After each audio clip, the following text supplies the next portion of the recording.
Welcome in to another episode of the Barnes on Bama podcast. I'm your host, Owen Barnes, and we've got a lot to discuss. First off, a little bit of housekeeping. I have teased it a few times, but there's an interview that I recorded with the goalie for the hockey team. And you may ask, why the hockey team? Well, the hockey team has a collaboration coming up with the Alabama football team, kind of a renewal of what all happened this summer with the jersey collab. And, so I discussed it with him. We went into a full in-depth interview. That's going to go live on the channel. There's going to be a full podcast as well that's going to go live on the channel on Friday. So if you are interested in that, check out the channel on Friday. Like I said, we have a special edition coming out this Friday. It's not going to affect our upload schedule. Obviously, like I said, you're watching this on Wednesday, and then our recap of the South Carolina game. If y'all are, not aware, I am going to be out of town this weekend, so the recap for the South Carolina game is going to be coming out on Monday instead of on Sunday. But that'll come out on Monday, and then we'll be good to go. So I want to start this episode with talking about Alabama basketball. Right? So we got a few things to discuss with Alabama basketball, and then we will jump right into the South Carolina preview. So, this week, something very, very important is happening with Alabama basketball. And that is on Friday, the Alabama basketball team will be revealing their Final Four banner. And that's going to be at Coleman Coliseum. I'll pop up the whole schedule here on the screen. But this is going to be an event that's going to have a three-point contest, a dunk contest. They're going to reveal the banner. There's going to be an interview that Chris Stewart does with Nate Oats. And then there's going to be that scrimmage for everybody to watch, right? So this is kind of the first look at this season's Alabama basketball team, as well as to get fans, excited for the season, see the banner, while everybody's in town for the football game.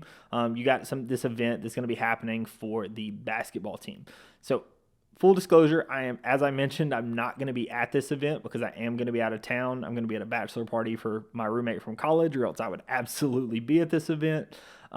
Hopefully my girlfriend is able to attend and pick me up some of the swag, because from what I have heard, they are going to be having posters as well as potential replica banners for like the first 2,000 fans that come to this event. So if you are interested, this is going to be, like I said, this is going to be happening on Friday. Doors open to the general public at 8 p.m. So very, very important if you are looking to support the Alabama basketball team, and also if you're looking to see the first look at this season's Alabama basketball team, that is where you're going to do it. The other news that came out about Alabama basketball is that Nate Oats is going to be bringing Latrell Wrightsell and Mark Sears with him to SEC Media Days. Alabama's SEC Media Day is going to be on October the 15th. We will, of course, have an episode discussing everything that's talked about with Nate Oats, as well as all the players with Mark and Latrell. So if you're interested in any of that content, stay tuned to the channel, subscribe to the channel. I will definitely break down everything that's said at SEC Media Days. But Latrell and Mark Sears, who are going to be attending with Nate Oats on October the 15th. The last thing to mention with Alabama basketball is, and we've already talked about this, but from what I've heard, there has been a price drop, and that is the tickets for the Bama and Boutwell exhibition. That's the charity exhibition against Wake Forest. The prices have actually dropped for that. So I'm going to link it down in the description. If you do have time, that's going to be happening on October the 18th. If you do have time and want to see the first look at this Alabama basketball team against someone else, then that is your first chance to see that.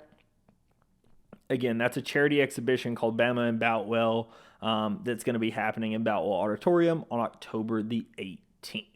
So that's what we've got to talk about for Alabama basketball. Like I said, not too much on the content front, but just wanted to make sure everyone was aware what all was happening, because a few very, very important things, especially with the banner reveal and SEC Media Days on the horizon. So let's get into this South Carolina preview. As I mentioned, we're going to break down South Carolina, and this is the home game following a loss, right? So immediately when you lose a game, and this is not something that Alabama fans are super, used to, but the question then is what happens with the energy that's harnessed after the loss, right? Because after a loss, what happens is inevitably people start pointing fingers. Fingers will be pointed at culture. Fingers will be pointed at play calling. Fingers will be pointed at your coach wearing a t-shirt, even though it doesn't matter. Fingers get pointed at kind of every little thing, following a loss, and it's just nitpicking, trying to see what caused the issue, right? And this is, again, not something that Alabama is super familiar with, but it's definitely something that happens all the time. So the question now is, how does the team as well as the coaches respond, right? The coaches have responded. They had their press conference, and Kane Womack and Nick Sheridan as well as Coach DeBoer talked about, the game after they had watched the film, and it also talked about, just stood for their play calling and the decision making during that game, right? Some of the big takeaways that I took away from the game, want to address the Malachi Moore piece up front. By the sounds of it, exactly what I mentioned is what's going to happen. He's not going to be suspended or anything like that. He's made his apology public. He's done other things privately and internal with the team, and it sounds like it's going to be handled internally, but he's taking accountability for his actions. That's what I expected to happen, and that's what's happening. This is a leader on the team. This is a captain on the team. As DeBoer puts it, this is somebody that supported DeBoer and Womack and staff as soon as they got on campus, right? So DeBoer kind of understands where Malachi is coming from, right, in his frustration, but also understands that this is somebody that has never wavered in his support of Kalen DeBoer, right? This is somebody that's never wavered in his support of Kane Womack. So it's not a situation where he was showing out and is a troublemaker, right? This is somebody that generally is a very good person on the team. And with that, he's earned himself some goodwill. And so, of course, because of that, he's apologized. They're going to handle it internally. He did put out a public statement as well, but, all is done on that front. I've seen a couple of messages, that were put out by Damian Harris and a couple of others. I understood where they were coming from, but I don't completely agree. It did sound like some other guys have reached out to him privately and discussed and kind of let him know what their thoughts on the matter were. But all in all, it sounds like this is being handled in a way that kind of exactly what I expected. Then Womack was asked some questions about defensive adjustments, and by the sounds of it, there were changes as it related to leverage and changes as it related to other things. But he really felt like some of the issues were the wrinkles that were happening on third down. And it was something that, I mentioned in the breakdown of that Vandy that Vandy recap, was I felt like there were changes that had happened in that second half, right? I noticed there was something happening better about the defense. And he attributed it to what was happening on first and second down, right? However, the issue came in 3rd and 7, 3rd and 8, and Vandy just continuously, converted those third downs. A lot of that had to do with execution. Obviously some of it's going to have to do with play calling. But it was a situation, that's kind of what he attributed to, is that, obviously they did make changes. But so did Vandy, right? And it was just a good play calling effort from their point, and that's kind of what it is to do with it. Nick Sheridan was, of course, a little hard on himself. In my opinion, I thought that all in all, the Alabama offense did not play bad, right? I do not consider that loss to be on the offense. If anything, you could call that loss kind of on a coaching standpoint from the penalty or some other things. But he was, very tough on himself that they had 4 drives that did not end in points, with the 2 punts as well as the fumble and the interception. I completely understood where he came from on that, but all in all, I think that the offense by and large did a good job. It sounded like a lot of the reason why the rushing game, maybe there weren't quite as many touches in the rushing game and Jalen didn't have as many quarterback runs in this game, was just because the time frame did not line up with how it was expected to, right? We were so behind the sticks and the offense was pressing a little bit that it influenced some of the play calls. And that was how Sheridan kind of said it, was that, when you're playing from behind, some of the play calls are a little different. And, I think that definitely showed up in the film. So that's what was talked about in terms of the coaches. Now we go to the players, right? The question is, how do the players respond to a loss? And in my opinion, what you want to see is assignments, right? Playing assignment football. Because what you don't want to see happen is you lose a game, and then the beginning of the next game, you're doing too much, right? If players feels like they have to do too much, that's when mistakes end up happening, right?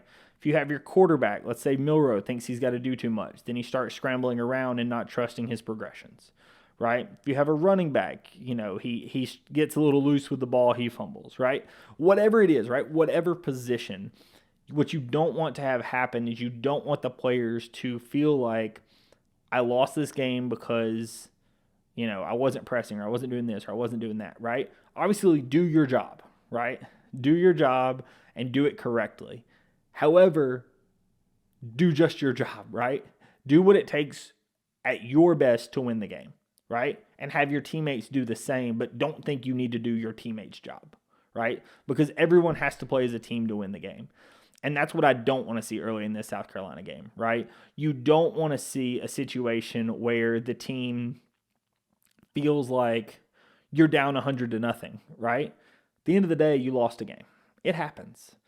And it's okay, right? The playoff is still not out of the picture. The SEC championship is still not out of the picture. Nothing is out of the picture of this Alabama football team. All of your goals that you set forth through the season are still achievable, right? The SEC championship and the national championship are still both achievable.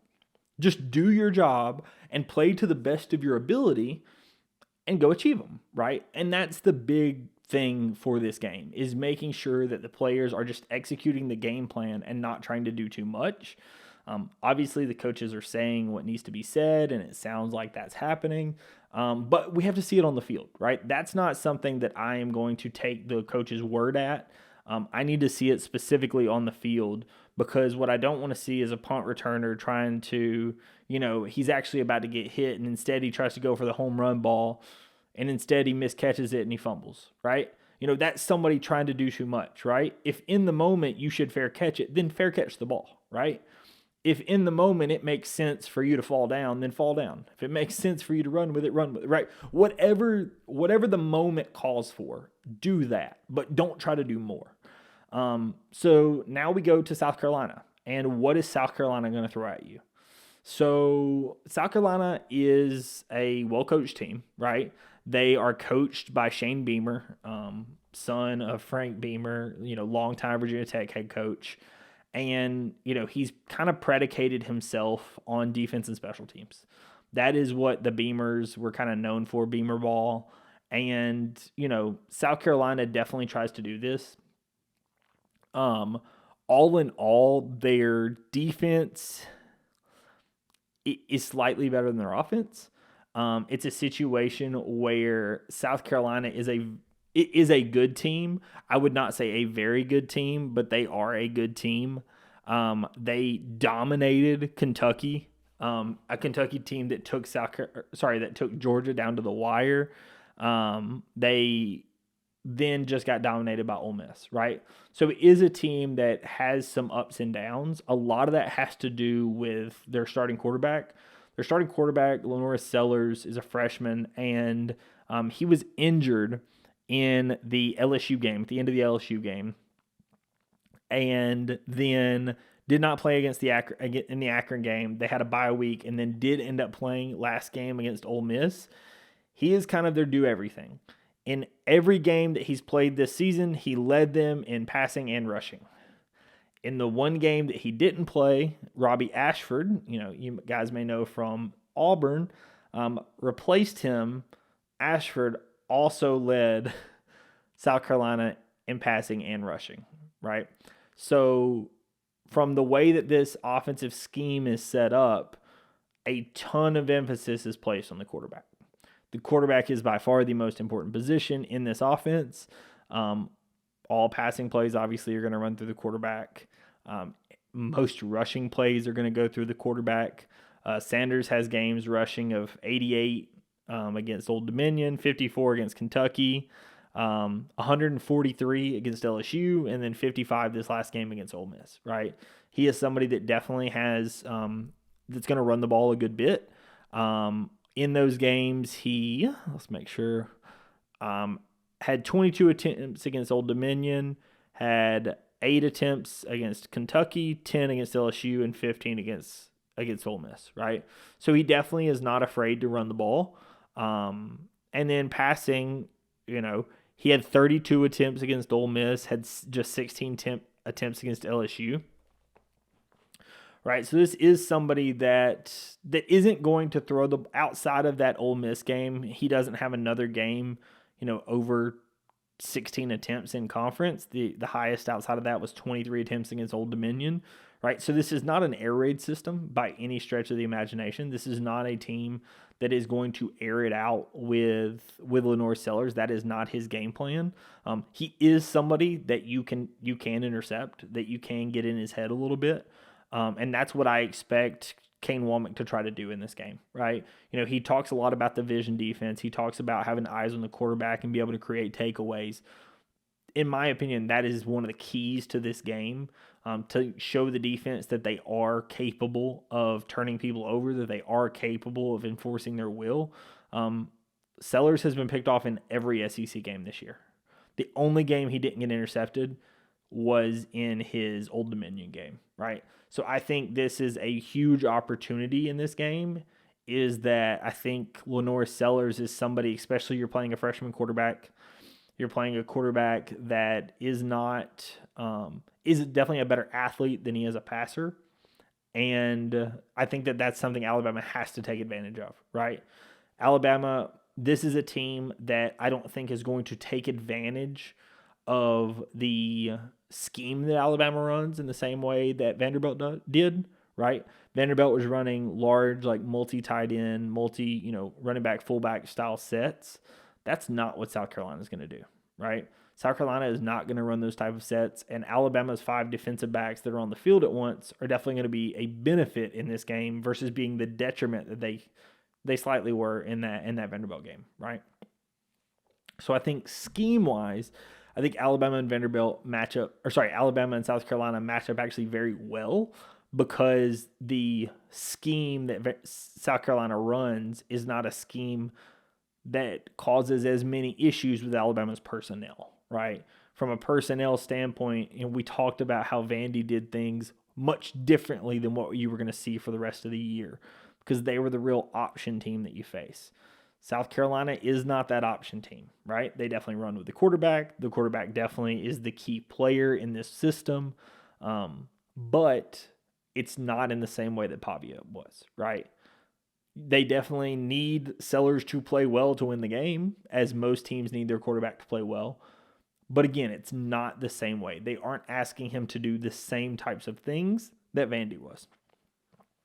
So in that way, I think that Alabama has a very good chance to be successful in this game. And I think a lot of that is predicated on their ability to confuse Lenore Sellers, to have bodies on him, and to make him beat them with his arm, right? Do not let him beat you with his legs. Make him beat you with his arm, because he has not shown that ability to beat you with his arm.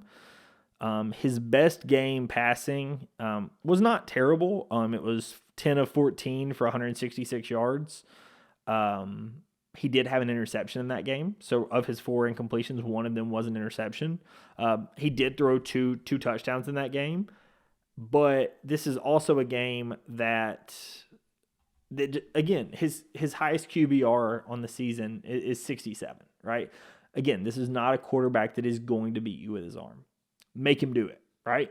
Make him show you he can beat you with his arm. And I think that is how you have to talk about South Carolina from an offensive standpoint. When you're talking about South Carolina, however, from a defensive standpoint, and let me pull it up just so that I can make sure I get his A, name correct, and B, have his stats correct. They have a player currently on the defensive end.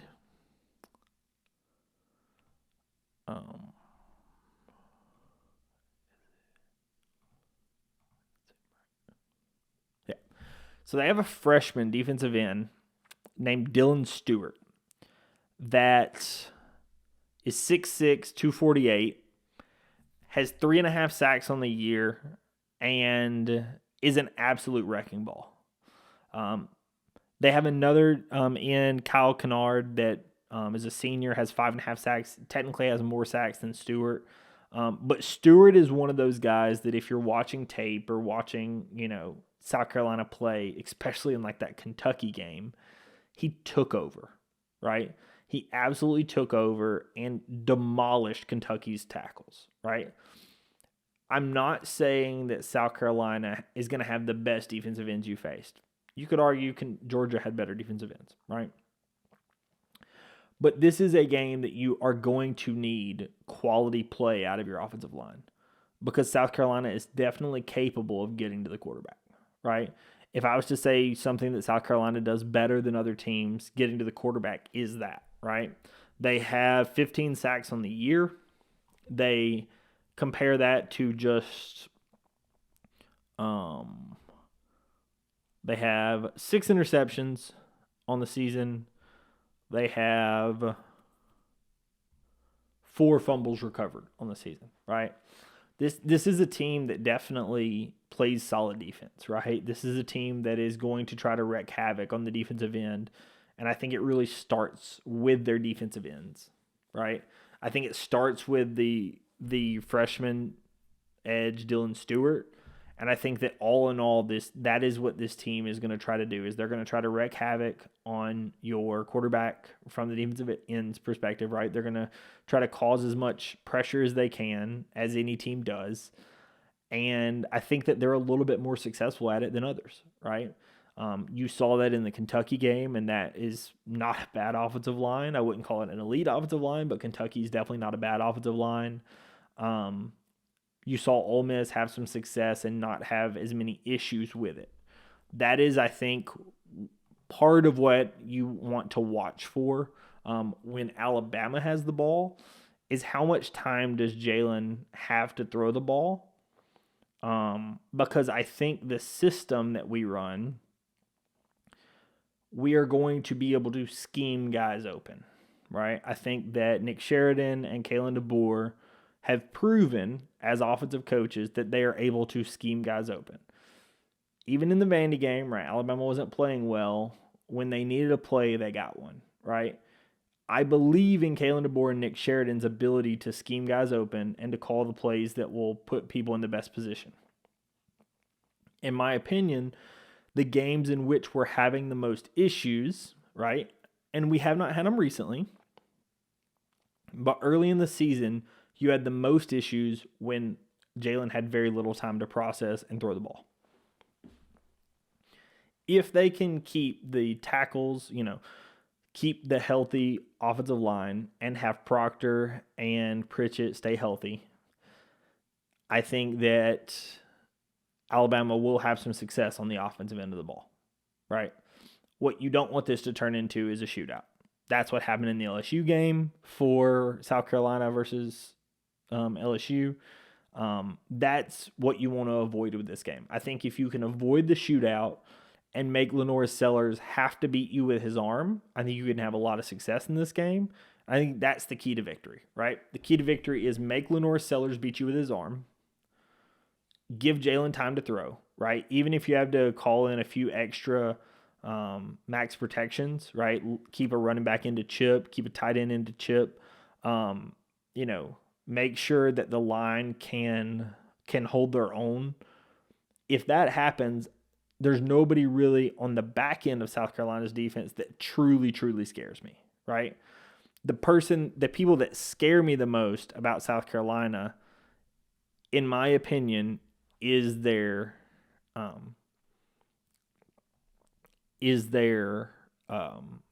defensive ends. They do have one defensive back that has 3 pass deflections and 2 interceptions, right? Jalen Kilgore is a good DB, right? They have solid DBs, but I still don't think he truly scares me, right? The only people that I could look at truly being able to take over the game is the Dylan Stewart freshman I was talking about, right? That's one that truly, when I look at, can you take over the game? That answer is a yes, right? That Kyle Kennard, the answer is a yes. And if you let them take over the game, it could be a very long day, right? That's what I want to see most in this game, right? I would like to see Alabama also assert their will running the football, right? I think Alabama, a lot of people were upset that Alabama had success running the ball against Vandy, but then they only had like 4 plays where it was back-to-back runs. A lot of that, again, the coaches said was because they were behind. But this is something that I want to definitely see is I think that Alabama has some opportunity to run the ball, especially with Jam Miller. He's been super explosive and really, really good all season. So that's what I want to see in this game, right? I want to see Alabama running the football. I want to see Alabama giving Jalen time to throw because I think that from a wide receiver standpoint, I think that Nick Sheridan and Kalen DeBoer can definitely get those guys open. I would like to see if Kendrick Law is able to play in this game. He has been injured, and I know that the running game definitely benefits when he's in it. The passing game also benefits when he's in it. He's just such a good blocker, so good with the ball in his hands, right? So he's one that obviously I want to see if he's able to be back in this game.